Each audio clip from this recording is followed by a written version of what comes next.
दोस्तों नमस्कार। राज्यों के चुनाव प्रचार खत्म हो गए हैं और माना यही गया कि अब तो देश के कैबिनेट मिनिस्टर्स को दिल्ली लौट आना चाहिए और दिल्ली लौटने के बाद इस देश को चलाने का कामकाज संभाल लेना चाहिए।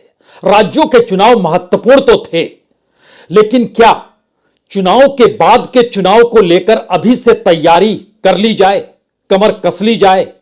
क्योंकि 24 को लेकर राज्यों के चुनाव प्रचार करते वक्त जो आशंकाएं उभर कर आई, उससे दिल्ली बेचैन है।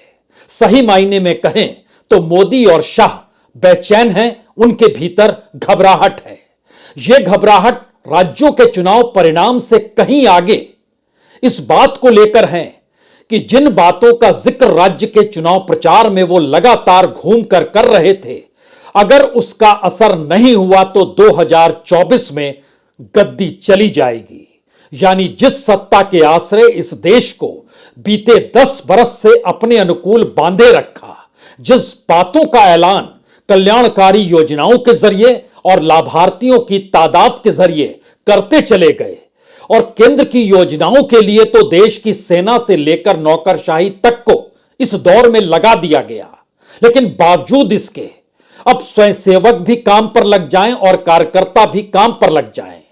लेकिन अगला सवाल तो यह है कि राज्यों के चुनाव प्रचार खत्म हुए, अब तो देश के गृह मंत्री और प्रधानमंत्री को दिल्ली में आ जाना चाहिए। प्रधानमंत्री आ गए, उन्हें समझ में आ गया कि अब एक दिन तो दूर की बात है, 1 घंटा भी बर्बाद नहीं करना है। तो तय यही हुआ, अब हर दिन नए नए ऐलान होंगे। इन ऐलानों के जरिए जो लाभार्थी हैं वह बीजेपी के पक्ष में वोट जरूर देंगे, और देश के गृह मंत्री जो बिसात बिछाते हैं चुनाव को लेकर, वह तेलंगाना में चुनाव प्रचार करने के बाद दिल्ली में ना बैठे, वह तमाम राज्यों में घूमते नजर आए, और खास तौर से जहां बीजेपी की सत्ता नहीं है। तो अमित शाह तेलंगाना से उड़ान भरते हैं और वाया दिल्ली वो पहुंच जाते हैं पश्चिम बंगाल में, और पश्चिम बंगाल में इस भेद को वह खोल डालते हैं कि दरअसल कोलकाता के धर्मतल्ला में वो जो रैली को संबोधित कर रहे हैं, वो रैली इस बात को लेकर नहीं है कि बंगाल के हालात क्या हैं, इस बात को लेकर नहीं है कि आने वाले वक्त में इंडिया गठबंधन से कैसे 2-2 हाथ करने हैं। वह इस बात को लेकर है कि प्रधानमंत्री मोदी की कल्याणकारी योजनाएं बंगाल में नहीं पहुंच पाती है। यह पहला सवाल। दूसरा सवाल, जो वोटों के ध्रुवीकरण की दिशा में सीएए और एनआरसी के जरिए इस देश में हो सकता है, तो उसका भी ऐलान खुले तौर पर यह कहकर करते हैं अब आप इसे रोक नहीं पाएंगे। और गृह राज्य मंत्री ने तो पहले ही संकेत दे दिया कि मार्च में सीएए एनआरसी का ऐलान हो जाएगा, यानी नियम कायदे सामने आ जाएंगे। और तीसरी बात कहते कहते वो यहां पर आकर टिक गए, कुछ भी करना है लेकिन 2024 में पश्चिम बंगाल को प्रधानमंत्री मोदी को एक बार फिर प्रधानमंत्री बनाना है। कुर्सी डामाडोल क्यों है? क्यों लग रहा है कि बीजेपी के लिए खतरे की घंटी बज चुकी है? इस बात का एहसास मोदी और शाह को अभी से क्यों हो चला है कि अब हर दिन ऐलान दर ऐलान और कमोवेश हर राज्य में रैली दर रैली? इन बातों को लेकर 2024 के लिए अभी से वोट मांगने की परिस्थिति में देश के गृह मंत्री एमएचए का काम छोड़कर चुनाव प्रचार में अगर अभी से लग गए हैं, तो फिर मान लीजिए मुनादी हो चली है। 2024 के चुनाव को लेकर 3 दिसंबर का फैसला, 3 दिसंबर का इंतजार, वह सब बेकार की बातें हैं। 2024 की गद्दी हर हाल में बचानी है, तो किस रूप में, कैसी रैली, किस तरीके की होगी, इसका एक नजारा हमें लगता है आज जो कोलकाता शहर में नजर आया, इसको जरा देख लीजिए, जरा सुन लीजिए। मोदी जी लाखों करोड़ों रुपया बंगाल को भेजते हैं, ये तृणमूल के सिंडिकेट वाले वो रुपया को बंगाल के गरीबों तक पहुंचने नहीं देते। मैं आज आह्वान करने आया हूं, अगर 26 में यहां भाजपा सरकार बनानी है तो इसकी नींव 24 के लोकसभा के चुनाव में डालकर मोदी जी को बंगाल से प्रधानमंत्री बनाना चाहिए। तो पश्चिम बंगाल के प्रधानमंत्री के तौर पर नरेंद्र मोदी को पश्चिम बंगाल की जनता चुन ले, यही तो ऐलान किया गया। किसी के जहन में भी यह सवाल बड़ा होगा, चुनाव तो कहीं और हो रहे थे, पश्चिम बंगाल में अचानक रैली करने की जरूरत क्यों पड़ी? तो एक एक करके इस देश के उन राज्यों में आज आप चलते चलिए हमारे साथ और समझने की कोशिश कीजिए कि 100 से ज्यादा सीट एक झटके में बीजेपी की अगर कम हो गई तो क्या होगा। सवाल 272 के जादुई आंकड़े का नहीं है, सवाल यह है कि वोटों की तादाद कम हो रही है। 2019 में जो आंकड़ा सरकार ने अपने तौर पर लगाया था उसमें वह मानकर चल रही थी जितनी भी केंद्र की योजनाएं हैं उसके लाभार्थियों की तादाद तकरीबन 25 करोड़ है और बीजेपी को 2019 में जो वोट मिले वह तकरीबन 22 करोड़ 90 लाख यानी छूते हुए 23 करोड़ के लगभग। और लाभार्थी अगर वोट ना दें, जो कि नजर आने लगा छत्तीसगढ़ के भीतर, मध्य प्रदेश के भीतर, राजस्थान के भीतर और सबसे बड़ी बात जहां पे कांग्रेस की सरकार नहीं उस तेलंगाना के भीतर भी, तो लाभार्थी ही अगर छिटक गया तमाम प्रयोजन के साथ, इस बात के ऐलान के बाद, उस प्रचार के बाद भी, जहां पर इस बात का खुला ऐलान हो रहा है कि देखिए इस देश के कितने लोगों के लिए कितनी कल्याणकारी योजनाओं का ऐलान मोदी सरकार ने किया है, बावजूद इसके राज्य दर राज्य अगर छिटकते चले जाएंगे तो क्या केंद्र की सत्ता बचेगी? या फिर केंद्र की सत्ता के आश्रय राज्यों को प्रभावित करने की ताकत तो केंद्रीय एजेंसी के जरिए मोदी सत्ता के पास थी, लेकिन अब क्या होगा? तो एक एक कर जरा परिस्थिति को समझिए कि इसकी शुरुआत पश्चिम बंगाल से क्यों होती है। ममता बनर्जी ने पिछले दिनों ही बाहर का रास्ता प्रधानमंत्री मोदी के करीबी गौतम अडानी के ग्रुप को दिखा दिया जब उनसे उस पोर्ट को वापस ले लिया, उस बंदरगाह को वापस ले लिया जो कि देश के भीतर किसी भी दूसरे बंदरगाह को किसी दूसरे प्राइवेट हाथों में सौंपा ना गया हो, यहां पर वापस ले लिया। और एक नए तरीके से इस दौर में एंट्री किसकी होती है? तो अंबानी की होती है, पोर्ट को लेकर नहीं, इन्वेस्टमेंट को लेकर। यह पहला मैसेज था और इस मैसेज को डिगाने के लिए जिस भाषण का जिक्र अमित शाह अपने तरीके से कर रहे थे, उस भाषण की नब्ज को आखिरी लाइन में पकड़िए जब वो कहते हैं 2026 में जिता दीजिएगा हमको, लेकिन उससे पहले 2024 में जिता दीजिए। 2024 का जिक्र अभी करने की जरूरत क्यों पड़ी? इसलिए पड़ी क्योंकि बंगाल के भीतर 18 सीटें बीजेपी ने जीती है लोकसभा की, और अब अगर इंडिया अलायंस हो जाता है, वामपंथी कांग्रेस और ममता एक साथ खड़े हो जाते हैं, तो एक झटके में इन 18 सीटों पर संकट मंडराने लगेगा। और ऐसा वैसा संकट नहीं हो सकता है बीजेपी 1 से 2 सीट पर सिमट जाए। अगर यह परिस्थिति बंगाल के भीतर आ गई तो उससे पहले बंगाल में एक मोटी लकीर वोटों के ध्रुवीकरण को लेकर खींचनी तो होगी। उसी दिशा में तेलंगाना के जरिए जो रॉ बनी हुई थी, उसी के मद्देनजर पश्चिम बंगाल की राजधानी कोलकाता में पहुंचकर देश के गृह मंत्री दिल्ली का कामकाज छोड़ते हुए वहां पर चुनाव रैली में जुट गए। अब सवाल है कि सिर्फ बंगाल का जिक्र क्यों, जहां पर 42 में से 18 सीट बीजेपी ने 2019 में जीती थी। अगला सवाल तो बिहार का भी है। बिहार के भीतर भी तो 40 में से 17 सीट बीजेपी के पास है। और तब जब नीतीश कुमार साथ थे, जब रामविलास पासवान जिंदा थे, तो अगली रैली और अगला रास्ता बिहार की दिशा में जाता है, जहां पर लोगों को साथ लेना है और पर्दे के पीछे तिकड़मों के आश्रय उस दरार को और चौड़ा करना है जो गाहे बगाहे कुछ कुछ मुद्दों के आश्रय जेडीयू और आरजेडी के बीच किसी भी रूप में कोई तलवार खिंच जाए, इस बात का अंदेशा देते रहते हैं। जैसे जीतन राम मांझी के जरिए ओबीसी के भीतर लकीर कैसे खींची जाए, या जातिगत जनगणना को लेकर एक दलित जब यह कह रहा है कि गड़बड़ी हुई है, तो फिर कोई राजनीतिक धारा बीजेपी के लिए क्या निकल जाएगी? क्योंकि वहां की 17 सीट भी मायने रखती है और अब तो नीतीश कुमार भी साथ नहीं है, जो कि 16 सीट जीती थी। अब रामविलास पासवान के बेटे और उनके भाई आपस में झगड़ते हुए दिखाई देते हैं, जो 19 में साथ थे, लेकिन अभी उन 6 सीटों पर भी वो कब्जा कर पाए, यह भी सवाल है। तो क्या यहां भी सिंगल डिजिट में आ जाएंगे? महाराष्ट्र की राजनीति के भीतर शिवसेना साथ छोड़ चुकी, उसको हमने तोड़ दिया। एनसीपी गाहे बगाहे लालच देती थी, लेकिन शरद पवार साथ आकर खड़े नहीं हुए तो भतीजे को तोड़ लिया। लेकिन क्या महाराष्ट्र में 23 सीट जीते थे, लेकिन उस वक्त उद्धव ठाकरे साथ खड़े थे। आज की तारीख में उद्धव ठाकरे साथ नहीं खड़े हैं, यानी जो शिवसेना 18 सीटों पर जीती थी और जो बीजेपी 23 सीटों पर जीती थी, सेंध वहां भी लगने वाली है।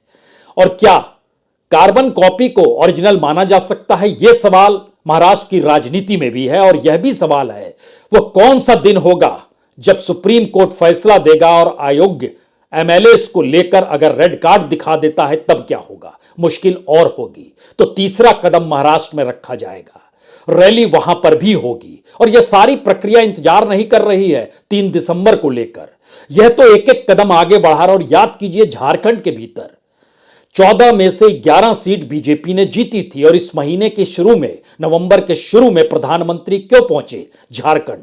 और वहां पर जिन बातों का ऐलान हुआ वो विकसित भारत संकल्प यात्रा थी, और उसमें प्रधानमंत्री मोदी की वहां मौजूदगी थी। बंगाल, बिहार, महाराष्ट्र और झारखंड कुल 142 सीटें हैं, और यहां की लगभग 69 सीटें इस वक्त बीजेपी के पास है। 69 सीटों में कहां, कैसे, किस रूप में सेंध लगेगी, यहां के सांसदों से पूछकर देखिए, वह बतला देंगे कि मुश्किल हालात क्यों हो चले हैं।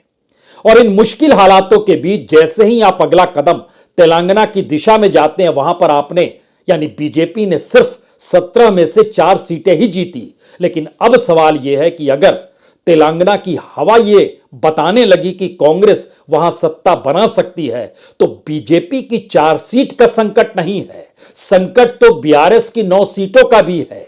और अगर हैदराबाद में सेंध लग गई, तो इस देश के भीतर पहली बार मुस्लिम समुदाय के भीतर जो सवाल है केंद्र में अल्टरनेटिव को लेकर, वो राज्य स्तर पर भी कैसे रेंग रहा है, या उनके भीतर की धड़कनें किस रूप में बढ़ी हुई है, यह भी खुलकर नजारा सामने आ जाएगा। तो क्या यह माना जाए कि तेलंगाना में तो अभी तुरंत प्रचार खत्म हुआ, लेकिन अगली खेप में तेलंगाना फिर जाना है। और खास तौर से हैदराबाद और सिकंदराबाद में बीजेपी जीतती है, हैदराबाद में एमआईएम जीतती है।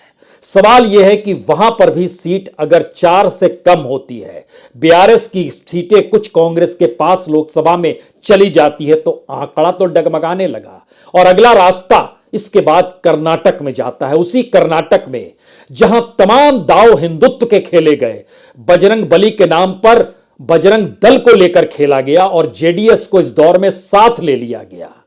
यहां तक कि जो जेडीएस में देवगौड़ा प्रधानमंत्री जब थे, उस दौर में उनके सबसे करीबी जो सीएम इब्राहिम थे, उनको भी दरकिनार कर दिया गया। लेकिन लोकसभा को साधने के लिए यह सब हो रहा है, क्योंकि 24 में गद्दी गंवानी नहीं है, और इसका एहसास हो चला। लेकिन सवाल यह है कि जिस डीके शिव कुमार के जरिए आंध्र प्रदेश नहीं, बल्कि उस आंध्र प्रदेश और उसके साथ तेलंगाना में भी सेंध लगाने की स्थिति में कांग्रेस खड़ी हो गई, तो जब वो अपने राज्य में होंगे तो वहां सेंध कैसे लगेगी?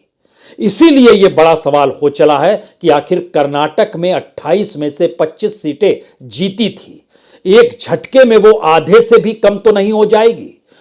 क्योंकि इस दौर में येदियुरप्पा को आपने दरकिनार किया, सबने देखा। येदियुरप्पा के बेटे को प्रदेश अध्यक्ष क्यों बना दिया, यह सबने जाना। तो क्या सत्ता के लिए एक नए तरीके की फिलॉसफी प्यादों को बदलने तक पर आकर टिक गई है?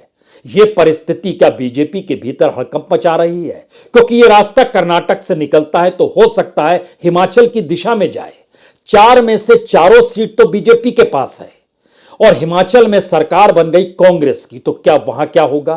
क्या वहां भी 2 पे आ जाएंगे, या उससे भी कम, या सुपड़ा साफ? क्योंकि हिमाचल तो एक ही दिशा में बहता है। हिमाचल और उत्तराखंड की एक खासियत है, एक ही दिशा में वो बहते चला जाता है। सवाल यही है कि अगर एक दर राज्य अगर देखते चलें, तो वक्त कहां बचा है? 100 दिन का वक्त है और 100 से ज्यादा सांसदों के सामने जो बीजेपी के हैं वो संकट है। बंगाल, बिहार, महाराष्ट्र, झारखंड, तेलंगाना, कर्नाटक, हिमाचल प्रदेश, लेकिन बात यही रुकती भी नहीं है। उसके आगे बात हरियाणा में आती है। हरियाणा की 10 में से 10 सीट जीत ली, दिल्ली में 7 में से 7 सीट जीत ली। तो लेकिन क्या 2024 में यह रिजल्ट दोहराया जा सकता है? खास तौर से तब जब हरियाणा के भीतर खट्टर सरकार को लेकर और आपस में गठबंधन के भीतर की लकीरें भी खिंची हुई है, जो खुले तौर पर न जाती है। हुडा अपने तौर पर जो वोट बैंक संभाले हुए हैं, उसका कद और उसका विस्तार तो नहीं हो रहा है। हो रहा है तो यह संकट की घड़ी है बीजेपी के लिए। वो क्या करेगी?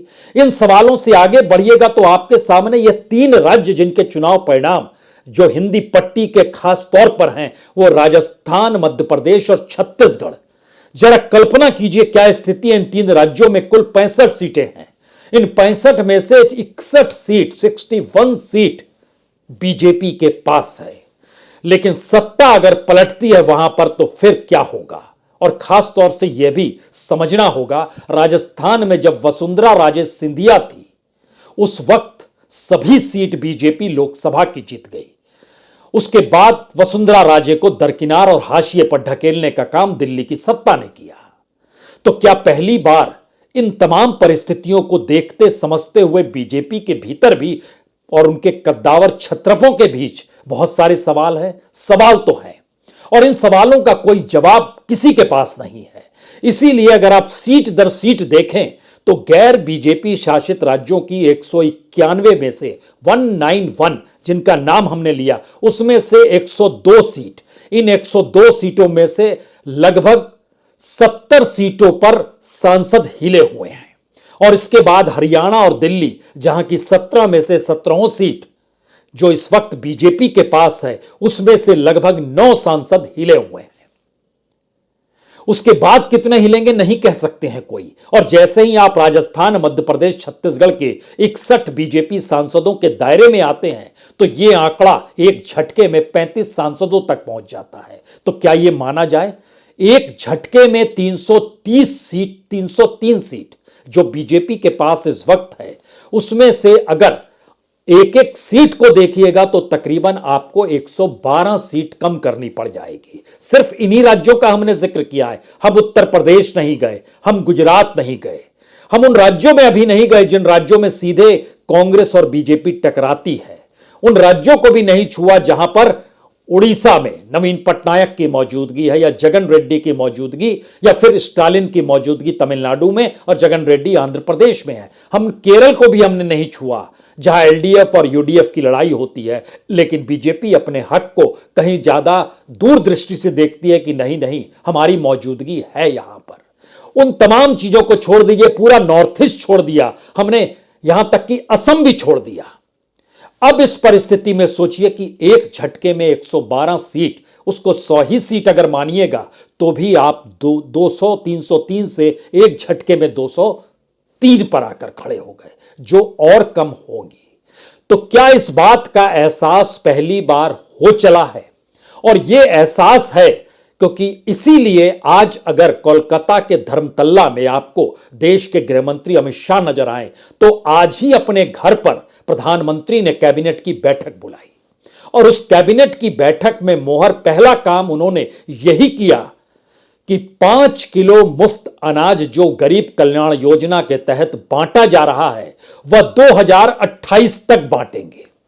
और इसके बाद नौकरशाही लग गई बताने में कि इसके कितने फायदे हैं। तकरीबन 11.5 लाख करोड़ रुपया इस पे खर्च होगा। अगला सवाल कोई भी पूछ सकता है, अभी तो 2024 का चुनाव होना है, अभी से आपने 2028 तक का बजट तय कर दिया और बरस दर बजट जो बजट आएगा उसमें क्या कोई दूसरी सरकार इस योजना को हटा नहीं सके या इस योजना के समानांतर कोई दूसरी बड़ी योजना ना ला पाए, ऐसी व्यवस्था करके आप जा रहे हैं? यह सवाल कोई भी पूछ सकता है। लेकिन मुश्किल यह नहीं है, मुश्किल है कि अब प्रधानमंत्री को हर दिन ऐलान करना है, देश के गृह मंत्री को हर दिन उन राज्यों में जाना और घूमना है जहां पे अपनी राजनीतिक जमीन खिसक रही है, उसको बचाना कैसे है, इसके उपाय खोजने हैं। और इसी फेरिस्त के भीतर अगर आइएगा तो प्रधानमंत्री मोदी को कल 51,000 नौकरियों का ऐलान करना है। इसी तरह हर दिन आप देखते चले जाइए और तब आप समझ पाएंगे कि क्यों प्रधानमंत्री मोदी हर दिन ऐलान करेंगे। और उस ऐलान का असर इस देश के लाभार्थियों से जुड़ने का होगा और लाभार्थी वोट की शक्ल में बीजेपी के साथ जुड़ जाए, यह सोचने और चाहने की इच्छा है। और इसीलिए तमाम कार्यकर्ता हों या कैबिनेट स्तर के मंत्री हों, सांसद हों या बीजेपी शासित राज्यों के विधायक हों या मुख्यमंत्री ही क्यों ना हो, सबको एक काम सौंपा गया है कि केंद्र की योजनाओं का ऐलान पंचायत और गांव स्तर तक पे पहुंचाइए, जिससे वो समझ पाएं कि अगर मोदी सरकार नहीं तो ऐसी योजनाओं से लाभ आपको नहीं मिलेगा। और यहीं पर सबसे बड़ा सवाल ये आकर खड़ा हो जाता है कि अगर इसका लाभ सबको मिल रहा है और प्रधानमंत्री ने अपने चेहरे के तौर पर राज्यों के चुनाव लड़े हैं, चुनाव प्रचार किया है, तो क्या वहां पर फेल होना 2024 में हारने के बराबर है? या यह एक परीक्षा ली जा रही थी खुद की, जिसमें अपने ही चेहरे, अपने ही योजनाएं, अपनी ही योजनाओं का प्रचार प्रसार और उसी के जरिए खुद ही स्टार प्रचारक होकर दिल्ली का कामकाज छोड़कर राज्यों की गलियों में घूमते टहलते हुए चुनावी जीत पर मुहर लगाने की दिशा में बढ़े हुए थे? तब तो हर राज्य में जीत मिलनी चाहिए, और अगर नहीं मिल रही है तो फिर अमित शाह आज आपको कोलकाता के धर्मतल्ला में नजर आ रहे हैं। प्रधानमंत्री आज कैबिनेट की बैठक करके 5 किलो मुफ्त अनाज बांटने का 2028 तक ऐलान कर रहे हैं। यह सिलसिला रुकने वाला नहीं है, यह सिलसिला बहुत तेजी से आगे बढ़ेगा और कदम दर कदम इस बात का एहसास सरकार को होते चला जा रहा है कि जिस इकोनॉमी पर वो बैठी हुई है, उस इकोनॉमी में कॉरपोरेट उसके साथ है। यही उसकी पॉजिटिविटी है। और इस देश में टैक्स पेयर का पैसा और कॉरपोरेट का पैसा और उसी को रोटेट करते हुए इस देश में बेनिफिशियरी यानी लाभार्थियों के खाते में पैसा पहुंचाने की जो पूरी रणनीति और अर्थनीति बनाई गई, इससे हटकर सरकार के पास कोई दूसरी सोच बच नहीं पा रही है। इसीलिए इस देश की बहुसंख्य जनता के लिए हमारे पास कोई काम नहीं, लेकिन शेयर बाजार में और शेयर बाजार के जरिए और कॉरपोरेट के जरिए और इस देश की कंपनियों के नेटवर्थ के जरिए हमारी जीडीपी कुलांचे मारेगी, यह तो सच है। लेकिन जनता की भागीदारी उसमें नहीं रहेगी। इसीलिए इस देश की जीडीपी अभी $4 ट्रिलियन के नीचे है, लेकिन समूची मूल्य अगर इस दौर में आप शेयर बाजार का लगाइएगा तो वह $4 ट्रिलियन को पार कर चुकी है। तो इकोनॉमी का एक ऐसा रास्ता है जिस पर चर्चा फिर कभी की जाएगी और बताया जाएगा इस देश में रईसों के रईस होने की स्थिति मोदी सत्ता ने कैसे बनाई और गरीबों के और गरीब हो जाने की परिस्थिति को कैसे अर्थनीति के जरिए खड़ा किया गया। लेकिन इस दौर में सिर्फ एक ही सच, वो सच ये है कि सरकार की जमीन हिल चुकी है। बीजेपी के लिए खतरे की घंटी बज रही है और उसकी मुनादी अंदरूनी तौर पर तो हो चली है, लेकिन जब अपने ही लोगों से सत्ता कटी हुई हो तो फिर निकलना तो देश के गृह मंत्री और देश के प्रधानमंत्री को ही होगा, जिसकी शुरुआत हो गई है। बहुत बहुत शुक्रिया, बहुत बहुत शुक्रिया।